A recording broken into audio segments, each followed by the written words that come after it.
Donc pour réaliser ce color change de carte qui se nomme le Ice Change, qui est un très bon color change de carte, vous aurez besoin d'un jeu de cartes entier, voilà. Et vous allez retourner la dernière carte face en l'air comme ceci. Et vous êtes directement prêt à commencer le tour. Tout le jeu de cartes face en bas et la dernière carte face en l'air comme ceci. Vous commencez en main gauche, en position de la donne, avec un petit break comme ceci sous la dernière carte comme ceci, la dernière carte face en l'air. Si jamais vous êtes droitier, donc vous faites en main gauche. Mais si jamais vous êtes gaucher, vous faites bien évidemment la position de la donne en main droite. Vous venez avec votre main droite comme ceci. Vous venez récupérer donc votre jeu de cartes en transférant le break au middle, comme ceci. Vous venez, hop, vous transférez le break comme ceci au pouce, voilà. Voilà, donc là, la position du middle. Vous venez couper le jeu comme ceci avec l'index, bien évidemment. Donc ça, il faut vraiment connaître les bases. Allez voir dans la rubrique playlist de ma chaîne les bases de la cartomagie, les bases des techniques de cartes. Vous apprendrez vraiment à faire ces coupes, ces breaks, ces positions du middle, position de la donne. Voilà, allez voir cette playlist. Ensuite, ce que vous faites, c'est que à l'endroit où vous avez coupé, en fait, ça va être la carte qui va être choisie. Donc imaginons ici, c'est celle-ci donc. Et vous allez venir en fait avec votre main droite comme ceci en middle. Mais au moment où vous allez venir égaliser comme ceci votre paquet, vous allez laisser tomber la carte qui est face en l'air tout en dessous pour qu'elle dépasse un petit peu. Comme ceci, vous laissez tomber et vous égalisez comme ceci.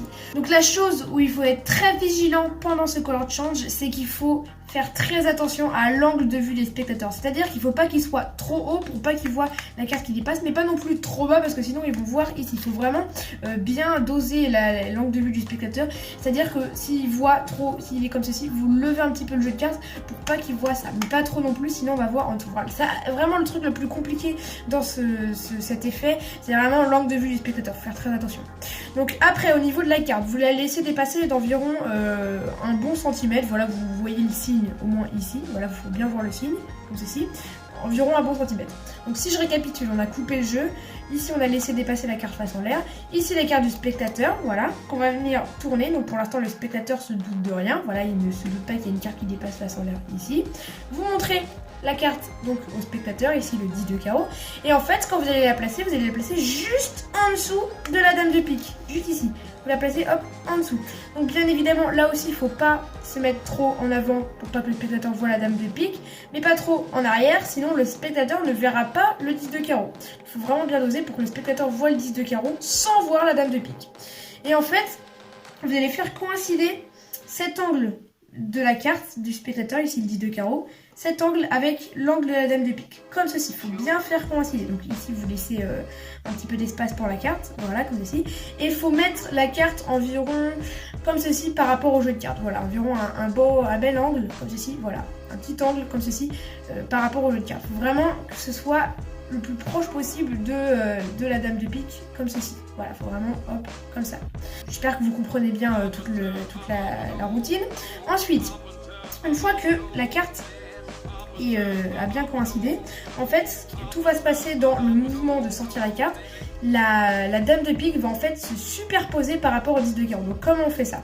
En fait, on tient le jeu en position de la donne, on force pas trop, on n'appuie pas trop avec le pouce ici, on appuie seulement avec l'index et un petit peu l'annulaire, voilà. L'auriculaire pardon et un petit peu l'annulaire. Voilà, faut vraiment appuyer ici pour qu'en fait quand vous allez tirer, la carte puisse coulisser, la dame de pique coulisse pour se mettre par-dessus en fait le 10 de carreau et pour superposer finalement le 10 de carreau.